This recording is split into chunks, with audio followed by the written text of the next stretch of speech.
We will now begin our first round from the Conservative Party of Canada. Shannon Stubbs. Ms. Stubbs, the floor is yours. Thank you, Chair. Thanks to your department officials and Minister O'Regan for being here.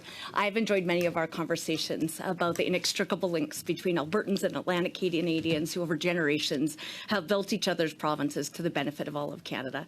As a first-generation Albertan, and you and I have talked very much about our common roots, and as a daughter of a Newfoundlander, I care deeply, just like you do, about offshore petroleum opportunities for Newfoundlanders, Labradorians, for Nova Scotians, for all Canadians. I also care deeply, and Conservatives care deeply, about future opportunities in new and renewable technologies.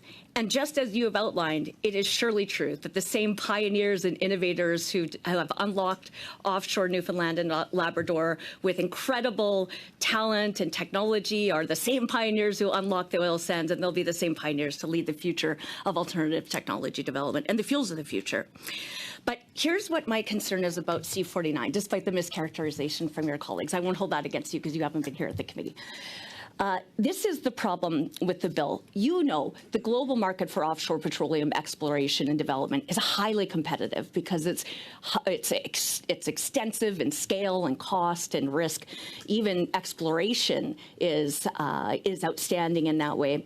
So this is why it is very important for the regulatory and fiscal regimes to be certain, clear, predictable, and fair, because they are, in fact, inextricable from the business case decision that private sector proponents would make. So the truth is, as you know, for offshore petroleum development, the reality is that about only, a private sector proponent will spend years and years, raise millions of dollars in capital, head towards exploration, and may only do about 3 or 4 bids a year, and they can choose anywhere in the world to go. Just as you've said, Newfoundlanders and Labradorians have led the world in this effort. And in 2022, of course, 5 bids were bought off the offshore Newfoundland and Labrador, worth $230 million. That represents thousands of jobs and spin-off jobs and economic opportunities for Newfoundlanders and Labradorians and all Canadians. Bill C-49 was introduced in May 2020. That was the number in 2022, 5 bids. C-49 was introduced in May 2022. There was another bids for offshore petroleum exploration off the coast of Newfoundland and Labrador in November 2023. Do you know how many bids there were? No, 0. There were no bids. So this is what my concern is. And the same story is being shown in production, where in 2020, Newfoundland and Labrador produced over 100 million barrels per day of offshore petroleum. Today, I know that you know better than almost anyone, that's fallen to over 35% to less than 67 million barrels a day. Those are the consequences of layers and layers of anti-energy policies and legislation. That's why Conservatives oppose Bill C-49, because it's very clear that the uncertainty and the lack of clarity, and the proof is already in the pudding, will end offshore petroleum development. And the truth is that that lack of certainty and lack of clarity will also be a barrier to private sector proponents who want to develop offshore renewables, because they require the same things around certainty and clarity and consistency. So I wonder if you, like me, will call on your minister to fix Bill C-69, since C-49 is full of sections that have already been declared unconstitutional. Those sections are in this Bill C-49. That causes the exact same kind of uncertainty and clarity that will prevent both offshore petroleum developers and private sector proponents who want to get into offshore wind renewables.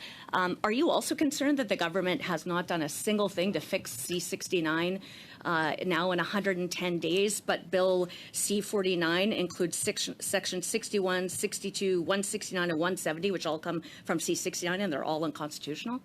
Well, let me elaborate perhaps on the premise of the question, because I definitely agree with you. The competitiveness of our offshore was tantamount, and I can tell you Paul Burns is in the room from the Canadian Association of Petroleum Producers. I got an earful as soon as I got elected, because the problem that we were confronting was that the Conservative government that preceded us had managed to take a 300-day timeline in exploratory wells and make it 900 days through SIA 2012.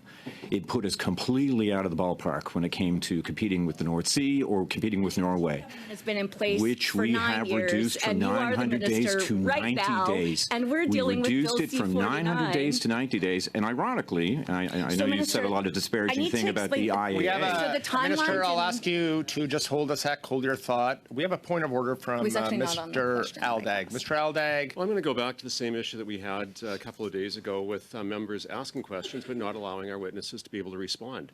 You've spoken about He was talking about a government difficulty 9 years ago. of the interpreters and other staff being able to do their jobs. If we have multiple people speaking, I think that you should remind the committee that if they're asking questions, that they should give the courtesy of the minister to actually respond to the question. So thank you, Mr. Aldag, for your point of order. Colleagues, it is important that we have one person speaking into the mic at one time, so the interpreters who do a tremendous job can interpret effectively.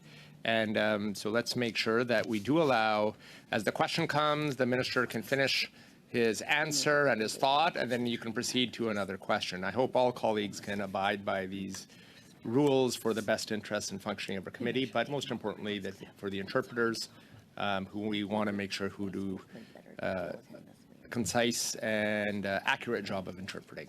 Minister, if you could complete, you're in mid-sentence, complete your thought, and then we can go back to Mr. Yeah, we were able to reduce the time from 900 days to 90 days using the regional assessment provision that's contained within the IAA, because the way you did it before is you kind of myopically looked at this section here and that section there, and you had different environmental assessment, all the consultations. The red tape and duplication was the worst I have ever seen in my time in public life, which extends a few decades. Thank you, And Minister. what we were So- able to do is reduce that, do one massive I'd like to talk assessment, about and we reduced those C-49. games from 900 days to 90 days. Yeah, But I had to except- correct that.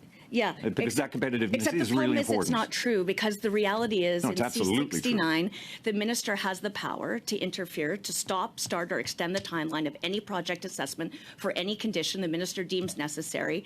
That's why Bill C-69 causes such uncertainty. My concern is that those clauses from Bill C-69 are in C-49. I mean, I will quote you what the Supreme Court said about a section. It said, this section grants the decision maker practically unlimited power to regulate projects regardless of jurisdiction.